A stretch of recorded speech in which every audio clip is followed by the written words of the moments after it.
The heat can really be a problem. I mean, if you've got just a cotton shirt on, you can actually watch it turn brown and start to smolder and stuff on your arm, you know. And it gets very hot underneath that, but it's one of the reasons we don't wear cotton anymore is because the cotton will actually, doesn't burst into flame, but it definitely browns up real nicely and sits there and smokes.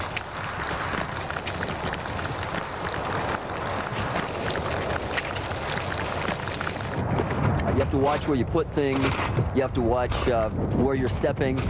I mean, the heat of the thing is 2,000 degrees hot in the soup, so you have to watch it. I've melted lens shades, parts of cameras, tripod feet, backpacks, shoes. I used to wear tennis shoes out there because they didn't retain the heat and they would cool off quickly when I got off the hot stuff. But unfortunately, tennis shoes melt when they get too hot.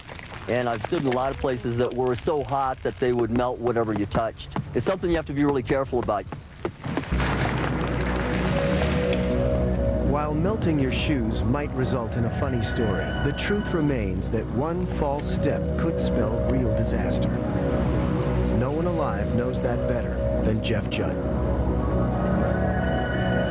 In 1970, I was working at the Hawaiian Volcano Observatory, and that was during the Mauna Ulu eruption. I was a field technician, and one of my assignments was to go into the vent area and sample the fresh molten lava as it came out of the ground. And I had done this a million times, and I went up to the vent, and there was a big river of lava coming out of the ground and going down the mountain in an open lava channel. And I watched the ground for a minute to make sure it was safe, and I went up to stick my geology pick into it and scoop it up. What I didn't know was that where I had stepped and where I had watched a minute ago was plastic. It was not hard rock, but it wasn't moving like it does when lava is surging down channelways.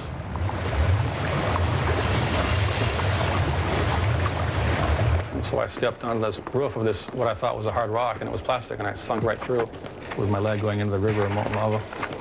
At the same time, my momentum was pitching me forward into the river. And here's this river right in front of me, 5 feet away, going down the mountain. And here I am on fire because the lava is burning my boot and my jeans and my skin, my leg. And the flame is roaring up my body. I'm pitching forward into this river. And so all I could do was throw my hammer to the side and get some momentum to spin around and fall back. And my hands went into a very red, hot, glowing crack on the side of a cinder cone. And I pulled myself out and sat there for a minute in disbelief. It was no pain. The heat seared the nerves, but also the body makes endorphins, which helps to cut any pain. And I think the shock of the whole scene didn't allow any pain for a while. This is the boot I was wearing when my leg went into the river of lava. A lot of nylon, which didn't help my matters any. The worst burns on my leg were compounded by the nylon, where at the top of the boot, this part here had melted into my upper ankle. You can see here where the nylon shoelaces were. They've melted to the boot. But you can see it was pretty hot. It melted instantly. This was no more than 5 seconds in the molten lava. For a while afterwards, for a long time, there were nightmares when I was in the hospital and at home healing and replaying the events because, as I said, it came very close to the forward momentum as I slipped in of pitching headfirst into the river of molten lava in front of me and going downstream with it.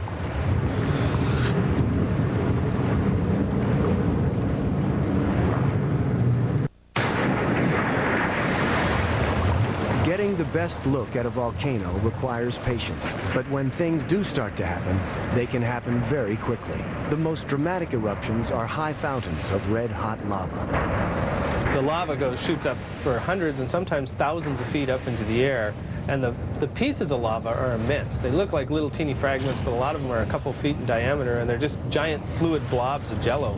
When they come down, they form these huge rivers. Sometimes the rivers will dam up. Chunks of lava and stuff will actually choke up the channel, and then the rivers will come splashing over the edge and things, and they'll just overflow and come rushing out of the cone. And it gets very dangerous to get up and photograph these. You can be close to the lava, and if you're not paying attention, you know, all of a sudden the lava will disappear, and then it'll come back again. And so you have to really be looking all the time when you're there for what might happen next.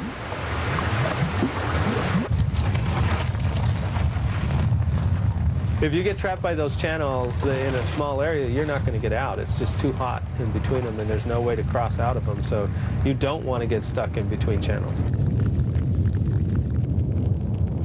Now, slower moving lava flows and things, you can let a lava flow come behind you and you wait 10 minutes and you can walk over it.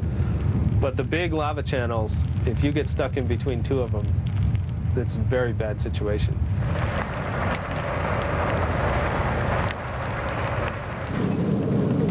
This set of footage was shot by Jim Griggs, who was the photographer at the Hawaiian Volcano Observatory, and he was out during one of the early high fountain episodes at Pu'u'o'o. And they walked up and approached this large channel very, very close at the base of the fountain. You can see them getting closer and closer, and they're trying to get up there so that they can get a really good shot of that high fountain. The flow coming from the tube has essentially stopped. Jim, at this point, notices that all the lava disappeared, and he starts screaming like crazy at this photographer who was with him to get out of the way. Suddenly, the lava that had dammed up near the top bursts out of the channel directly toward the photographers. We gotta get out of here. Don't you think? Yeah. Come on. You want to take this? No. Hey, Bert. Get out of here. So what Jim does is he rips his camera off the tripod, leaves his tripod there because it was too big and heavy, and just runs back a couple hundred yards to get the heck out of the way of that lava flow. We've moved back about 150 meters to the northeast of the position where we were with the time-lapse camera. Here is the tripod they left when they fled, between two rivers of molten lava. This is a place you don't ever want to end up, is stuck in between a pair of those big lava rivers like that, because you're not getting out.